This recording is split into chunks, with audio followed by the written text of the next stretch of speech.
Sonamarg. Hello friends, welcome back to my YouTube channel Kashmir vlog part 2। जी हाँ दोस्तों, ये है कश्मीर श्रीनगर में हमारा सेकंड डे, जिस पे हमने प्लान बनाया सोनमर्ग जाने का। और हम सुबह सुबह जल्दी जाकर रेडी भी हो गए। काफ़ी सारे वूलन क्लॉथ्स भी पहने थे क्योंकि सर्दी बहुत थी वहाँ पर। वैसे धूप निकली हुई थी लेकिन फिर भी सर्दी तो रहती ही है। और सोनमर्ग जहाँ हम जा रहे थे, वहाँ होटल स्टाफ वालों ने बताया कि वहाँ पर बहुत ज़्यादा बर्फ़ पड़ी हुई है, तो वहाँ का मौसम और भी ज़्यादा ठंडा होगा, इसलिए अपना वूलन वगैरह पहन कर जाइएगा। तो इसलिए मैं हो गई एकदम रेडी जाने के लिए। और ये एकदम सुबह सुबह का टाइम था, सनराइज़ हो ही रहा था। तो फ्रेंड्स चलिए आपको दिखाते हैं बाहर के कुछ नज़ारे। ये था हमारी होटल के बैकग्राउंड वाला व्यू, जो कि बहुत अच्छा तो नहीं था लेकिन हाँ ठीक है था। तो अभी हम चलते हैं बाहर की तरफ और बाहर से आपको डल लेक के नज़ारे फिर से दिखाएंगे। वैसे तो मैंने फ़र्स्ट पार्ट में कवर किया है, लेकिन सुबह सुबह मॉर्निंग का टाइम है तो वाइब कुछ अलग ही होती है। यहाँ हम कर रहे हैं शानदार एग्ज़िट होटल से, क्योंकि खुशी है सोनमर्ग जाने की। और साथ में मैंने एक स्टॉल भी ले लिया था, क्योंकि मुझे गरम कपड़ा पहनने को ना हो लेकिन ओढ़ने को मुझे ज़रूर चाहिए। ये था हमारे होटल का बाहर से कुछ लुक। यहाँ पर 2 होटल कंबाइंड थे और पार्किंग वगैरह भी अच्छी थी। और ये होटल था हमारा डल लेक का जो वोटिंग स्टैंड है, वोट स्टैंड जो है जस्ट उसके सामने था। तो हमें ये था कि चलो भाई लेक के पास होगा तो हमें कोई दिक्कत भी नहीं आएगी, मार्केट वगैरह भी सब यहाँ से पास में पड़ेगा हमको। तो इसीलिए हमने ये वाला होटल प्रेफर किया। और फैसिलिटी भी अच्छी थी और चार्जेस भी बहुत ज़्यादा हाई नहीं है। ऐसा नहीं है कि मतलब कश्मीर में है तो मतलब हाई, कितना हाई फाई चार्ज होगा, नहीं, इतना कुछ नहीं है। मतलब आपको मिनिमम 1500 रुपये से रूम मिलना स्टार्ट हो जाते हैं और ठीक ठाक रूम आपको 1500 रुपये में मिल जाएगा। तो और फिर ये है कि कुछ थोड़ी बहुत तो बार्गेनिंग भी करनी पड़ती है। जैसे ही कश्मीर में श्रीनगर में आप एंटर करोगे तो होटल वाले हैं वो रास्तों में घूमते रहते हैं, वो आपको खुद ही पिक कर लेते हैं और अपना जो भी होता है उनका स्कीम, होटल के चार्जेस वगैरह सब बताते हैं। तो ये हुआ हमारा होटल का फ्रेंड्स। यहाँ हम आ गए वोट स्टैंड पर। कल जो हमने वोट की थी वो इसी वाले स्टैंड से की थी। और वोटिंग में भी बार्गेनिंग मस्ट है। मतलब कुछ भी आप कहीं भी आप टूर पे जा रहे हो, कहीं भी ऐसी जगह जा रहे हो, तो बार्गेनिंग तो मस्ट होती है। देखो वो करें कम ना करें, लेकिन बार्गेनिंग करना हर भारतीय का अधिकार है। और ये वोटिंग वाले जो हैं काफ़ी हाईएस्ट चार्ज डिमांड करते हैं, लेकिन बार्गेनिंग से सब नॉर्मल आ जाते हैं। तो बार्गेनिंग करना तो मस्ट है ही। और करीबन 1.5 से 2 घंटे की ये वोटिंग होती है। यहाँ हम निकल चुके हैं श्रीनगर से सोनमर्ग की ओर और देखिए सनराइज़ हो ही रहा है। तो काफ़ी अच्छे नज़ारे हमें रास्ते में देखने को मिले। और जिस रोड पर हम अभी चल रहे हैं वो है मुग़ल रोड, जिसके साइड में पूरी बड़ी सारी डल लेक है, मुग़ल गार्डन वगैरह भी सब यहीं पर हैं।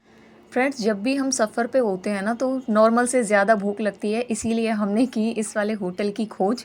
क्योंकि है ना वहाँ पर क्या है, रमज़ान चल रहे थे और मे भी हो सकता है वहाँ के मार्केट लेट खुलते हैं, इसीलिए हमें मतलब रास्ते में कोई होटल इससे पहले कोई भी ओपन दिखाई नहीं दिया था। और प्योर वेज होटल ढूंढना तो एक बहुत बड़ा टास्क है यहाँ पे। तो इसीलिए हमें चाहिए था प्योर वेज होटल जो मिल जाए, वहाँ खाने का कुछ बढ़िया सा प्रोग्राम हो। तो हम यहाँ रुके थे, ये थी पंजाबी रसोई। और यहाँ पे हमने अपना थोड़ा बहुत ब्रेकफास्ट किया। और यहाँ की एक चीज़ बहुत लजीज लगी मुझे, जो कि पराठों के साथ में जो चटनी थी ना, वो जो पत्ता गोभी होती है ना उसकी चटनी थी। और वाकई में मैंने उससे पहले कभी नहीं खाई और उसके बाद तो पता ही नहीं कभी खाने मिलेगी या नहीं। और पता नहीं किस चीज़ क्या क्या उसमें और डाला था, लेकिन वाकई में चटनी बहुत शानदार थी। मैंने तो 3-4 बार ली थी और खाना भी काफ़ी अच्छा था। और यहाँ पर पेट पूजा करने के बाद में हम बड़े आगे, क्योंकि खाने के साथ साथ टाइम का ध्यान रखना भी बहुत ज़रूरी होता है, क्योंकि हमें सेम डे ही वहाँ से सोनमर्ग से मतलब वापस भी आना था और सेम श्रीनगर वाले होटल में ही स्टे करना था। ये हम पहुँच गए हैं अपनी मंजिल की ओर। इतने खूबसूरत पहाड़, सच में मेरा तो दिल बाग बाग हो गया। इतनी खूबसूरती ना कि मतलब मैं शब्द नहीं है मेरे पास कुछ कहने के लिए। और कैमरा तो इंसाफ कभी कर ही नहीं सकता, क्योंकि जो हमारी आंखें महसूस कर सकती हैं और जो देख सकती हैं वो कैमरा नहीं देख सकता। सच में इतनी अच्छी वाइब आ रही थी ना, और दिल तो बस गार्डन गार्डन हुए जा रहा था मेरा। ऐसा लग रहा था कि बस हम उतर जाऊं गाड़ी से। और ये थी एक सोनमर्ग में एंट्रेंस वाली टनल, जो कि काफ़ी बड़ी थी और काफ़ी अच्छी वाइब दे रही थी। लुक बहुत अच्छा था इसका।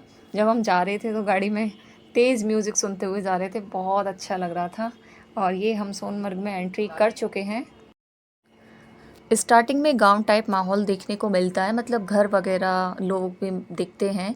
लेकिन जैसे जैसे आप आगे बढ़ते जाओगे तो वहाँ ना तो घर हैं, ना हमें तो कहीं होटल्स भी नहीं दिखाई दिए, ऐसा मतलब कि हम प्रॉपर सोनमर्ग में जाके कहीं रुक सकें। मुझे ऐसा कुछ नहीं दिखाई दिया, बाकी हो तो मैं कह नहीं सकती, क्योंकि हमने तो वही एक्सप्लोर किया जिस डेस्टिनेशन पर हम गए थे। हम इधर उधर तो बिल्कुल नहीं, जो हमें पॉइंट था वहीं तक गए थे और वहीं से हम वापस भी आए थे। और इतने खूबसूरत पहाड़ जिन पे बर्फ़ की चादर एकदम सफ़ेद, मन तो ऐसा कर रहा था रोड से नीचे उतर के इस बर्फ़ में जाके खेल लें, लेकिन कंट्रोल किया, क्योंकि हम जहाँ जा रहे थे वहाँ पर भी बहुत सारी बर्फ़ हमें मिलने वाली थी। बस इस टाइम तो हम शांत बैठकर एकदम वेदर को, स्नो को, सब चीज़ एंजॉय कर रहे थे। और यहाँ पहुँचते ही मेरा हो गया टशन चालू। मैंने कुछ रील्स वगैरह बनवाई, कुछ फ़ोटोज़ क्लिक करवाई। ये तो हमने सेल्फ़ से ही की थी, लेकिन यहाँ पर होते हैं कैमरामैन वगैरह, सबका अपना काम है, वो आपसे पूछते हैं अगर आपको फ़ोटो वगैरह और रील्स वगैरह बनवानी हो उनसे। यहाँ अपना टशन दिखाने के बाद हम निकले थे सोनमर्ग के लिए, और इसके बाद हमारी ये फ़ाइनल लोकेशन थी जहाँ हम पहुँच चुके थे।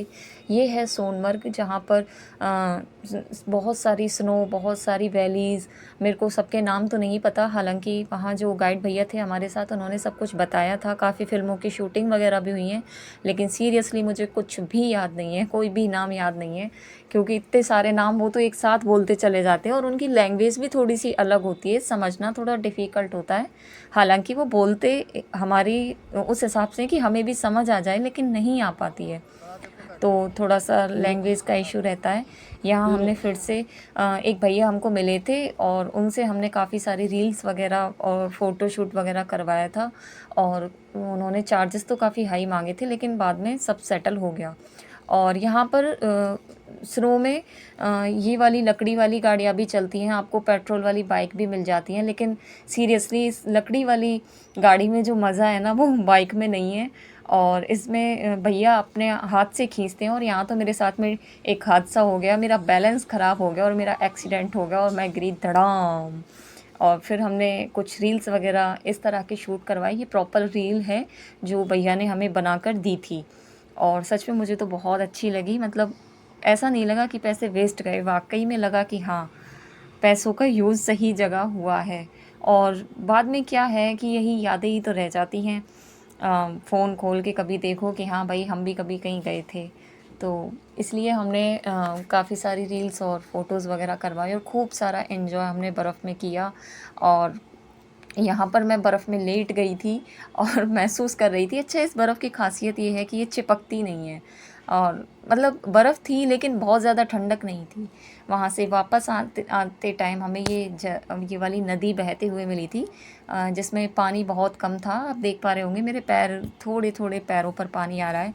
तो यहाँ पर भी मैंने काफ़ी इन्जॉय किया। मैं बीच में चली गई, कई लोग तो इसमें गाड़ियाँ धुल रहे थे। और आगे हमें ये झरना भी मिला, और जहाँ पर हम रुके थे यहाँ भी हमने कुछ फ़ोटोज़ वगैरह क्लिक किए, और मैगी वगैरह वहाँ पर स्नो में भी खाई थी और यहाँ पर भी खाई, और कुछ कबूतर भी थे यहाँ पे बहुत अच्छे।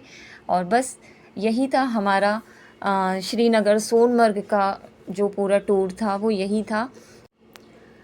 अभी हम कर रहे हैं श्रीनगर से वापसी, और हम जाएंगे अब कटरा।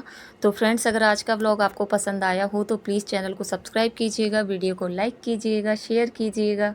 Thanks for watching. मिलते हैं थर्ड पार्ट में, जो कि होगा कटरा वैष्णो देवी का।